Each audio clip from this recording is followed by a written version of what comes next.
This is Cam Talbot from your Edmonton Oilers, and you're listening to Inside Sports with Reed Wilkins on Oilers Radio, 630 CHED.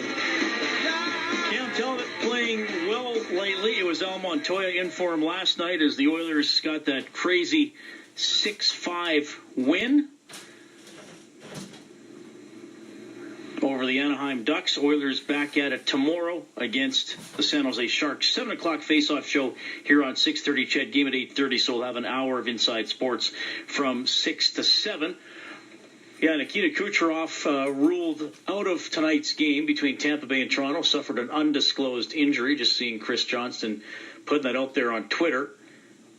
The game is 3-2 for the Lightning after 2. Now 5-1. Columbus taking it to Washington tonight. They're into the final minute of the game. Early third, no score, Flyers and Canadiens. Late first period, no score, Canucks and Avalanche. Vegas at Los Angeles, the late game tonight. You can get everything on the NHL trade deadline on 630ched.com. We have the full story on the Maroon trade. We have audio with Peter Chiarelli and a trade tracker with all the trades that went down today. Patrick Maroon to New Jersey, third-round draft pick in 2019, and prospect J.D. Dudek, who's playing for Boston College. We're going to have Laura Barastecki on the show a little bit later on. She covers Boston College hockey, so she'll let you know about Dudek and two other Oilers prospects who play for BC. Well, quite a game last night. This caught my attention the longer it went on. The U of A Pandas playing Game 3, the deciding game in their Canada West semifinal against the Manitoba Bisons. Unfortunately, the Pandas lost 1-0. The overtime lasted 73 minutes and 30 seconds. So the overtime lasted an entire game plus another 13:30. It was in the fourth overtime. Manitoba won it 1-0 to advance. The second longest game ever in Canada West women's hockey. I'm pleased to welcome Kirsten Chamberlin back to the show. She was the Pandas goaltender in that contest. Kirsten, I wish we had you on talking about a win, but thanks for making time for us tonight. How are you feeling today after that marathon game? Yeah, no worries. A little sore, obviously a little tired, but not too bad, all things considered. All right. I mean, I assume this is the longest game you've ever been involved at. I know it's the second longest Canada West game, but at any other level, had you ever played a game that anywhere near that long? No, not even close. I know, like, growing up in Bantam and Midget, we never really had overtime. We'd have, like, one overtime, 4-on-4, and then it'd go straight to shootout. So always kind of growing up, I was never really a part of too long of a game like that. So at what point, and I know you're very focused on the game, but did you ever have that moment in net or in an intermission in the dressing room where you're thinking, okay, this is pretty surreal, like this is nuts, I don't know when this is going to end? Yeah, absolutely. I mean, we were all kind of thinking that in between periods, and then, of course, like between overtime intermissions, we're all just kind of sitting there like wondering who was going to do it, like who was going to put the puck in the net, and we were trying to stay positive, and obviously we really want to come out there with a win, but of course you get to that point in the game and you're hoping that someone can end it. You know, I work with Rob Brown, who used to play in the NHL. He played a 5-overtime game in the NHL, and he said at one point somebody ordered pizza for the intermissions. What did you guys do to keep fueled up? Yeah, our coaches went and grabbed us a bunch of Gatorades, and we actually had Starburst and granola bars and crackers, and after each overtime, we kind of came in and we're like, okay, guys, we got to keep eating because we got to keep our energy up here, and that was really important because especially by the second overtime, even you're exhausted, and it's really hard to stay focused and to keep energetic on the bench, especially. I don't know if I mentioned this game also ended 1-0. So you and your counterpart for Manitoba both basically had 2 games worth of shutouts, and it was then decided in the seventh period. Was there? Did you guys have any close calls where you came close to winning? Yeah, absolutely. I mean, both teams, it's very back and forth. It was a really tight and really fast-paced game for the most part. I mean, Manitoba finished first, and although we were fourth, we weren't too far behind them in points, and definitely in skill, we were very, very well matched. So it was a tight game, and there was scoring chances in either end when net front scrambles, breakaways, 3-on-1s, 2-on-1s, but just no one could put the puck in the net, I guess. What would you think was your best save in the game, Kirsten?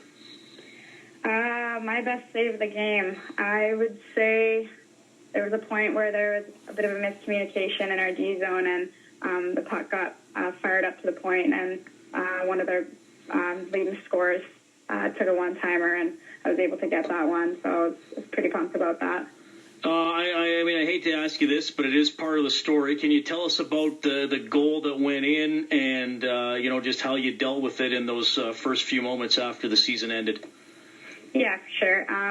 It was, I think they were either just gotten off power play or it was just gotten off a couple of high-scoring chances, and so they had a lot of energy, and they were cycling the puck in our zone for probably about a minute before one of their leading players, she actually just got back from the Olympics with Team Finland. She passed the puck down below, and there was kind of a backdoor shot sort of redirection, and I just missed it. So really unfortunate, but it was a good goal, and coming from great players, it had to happen at some point in the game. Someone had to make a mistake somewhere. So it's too bad that it was on our end of the spectrum for sure, but it kind of comes with the territory when you're playing at that level. You kind of have to accept that losing is part of the game. Kirsten Chamberlin from the Pandas hockey team, goaltender, joining us. They lost 1-0 in 4 overtimes last night to the Manitoba Bisons. Absolutely epic game. Somebody texting in saying, what was the shot total in this game? Kirsten, weren't the shots kind of a little bit low for a game that lasted this long, the actual shots on net? Yeah, I believe they're around 40 for the Bisons and maybe around 30 for us. Oh, really? Okay. Yeah, so, I mean, that'd be typical in a regular game, really, but I think just because our teams are so evenly matched and we play sort of similar structured games, it was hard for girls to get shots through, and especially on both ends of the ice, people were blocking shots left, right, and center because everyone was really wanting to get that win, and they're willing to do whatever it took. So, the shots weren't too crazy, but I think still a lot of action, so still a very tiring game. What's the name of the other goaltender on the team again? I believe it's Lauren Tereshuk. No, your counterpart, your teammate. Oh, our team, Dana Owen. Right, because I had you two on earlier, because didn't you guys have, 6 consecutive shutouts combined?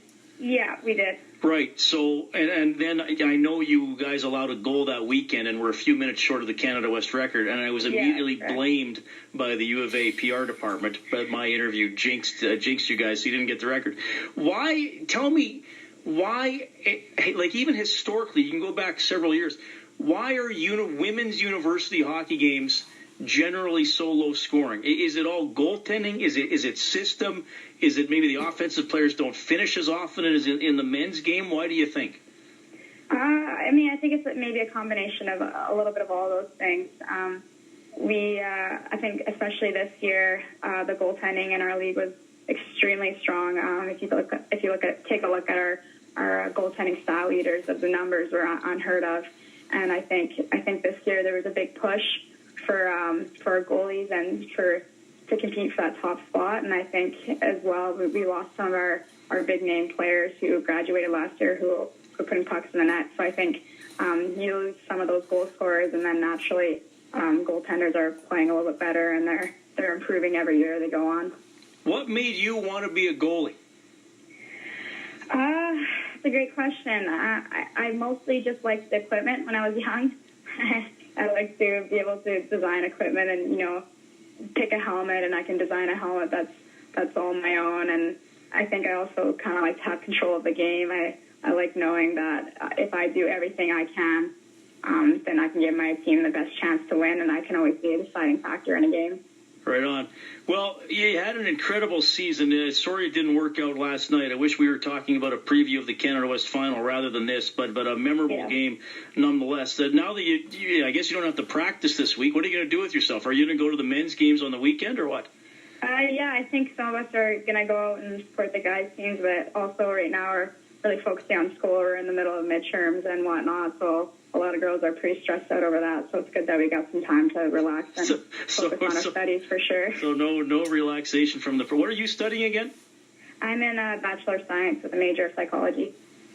All right. Well, I hope I gave you a study break or some sort of a break here with this interview. Great to have you on the show again. Congratulations on a great season. You played incredible, and I hope we can do this again. Really appreciate your time. Yeah, thank you very much. That is Kirsten Chamberlin, goaltender for the U of A Pandas. A memorable game, didn't get the result they wanted. 73.5 minutes of overtime. Just of overtime. They were into the seventh period. Unfortunately, the Pandas lose 1-0 to the Manitoba Bisons and are eliminated. But great for Kirsten to come on the show, even though they didn't get the win yesterday. That's really cool. Okay, Inside Sports on 6:30. CHED, want to remind you some guests on the show.